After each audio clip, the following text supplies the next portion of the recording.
దేవుని నామానికి మహిమ కలుగును గాక. ఫిబ్రవరి 24 మంగళవారం 2026. దేవుడు మనకిచ్చిన వాక్యం, నా ఆత్మ మీ మధ్యన ఉన్నది గనుక భయపడకుడి. అంశం, దేవుని ఆత్మ కలిగిన వారు ధైర్యముగా ఉండెదరు, ఎందుకంటే మిమ్మును అనాథులనుగా విడువను, మీ యొద్దకు వత్తును.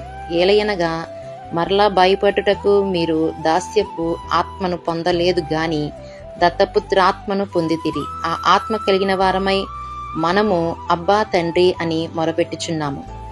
మనము దేవుని పిల్లలమని ఆత్మ తానే మన ఆత్మతో కూడా సాక్ష్యమిచ్చుచున్నాడు. ఇందును గూర్చి దేవుడు తను ప్రేమించు వారి కొరకు ఏవి సిద్ధపరచినో అవి కంటికి కనబడలేదు, చెవికి వినబడలేదు, మనుష్య హృదయమునకు గోచరము కాలేదు అని వ్రాయబడి ఉన్నది. మనకైతే దేవుడు వాటిని తన ఆత్మ వలన బయలుపరచి ఉన్నాడు. ఆ ఆత్మ అన్నిటినీ, దేవుని మర్మములను కూడా పరిశోధించుచున్నాడు. వాక్యములు: యోహాను 14:18, రోమా 8:15, రోమా 8:16, 1 కొరింథీ 2:9 మరియు 1 కొరింథీలకు 2:10. Thank you and may God bless you.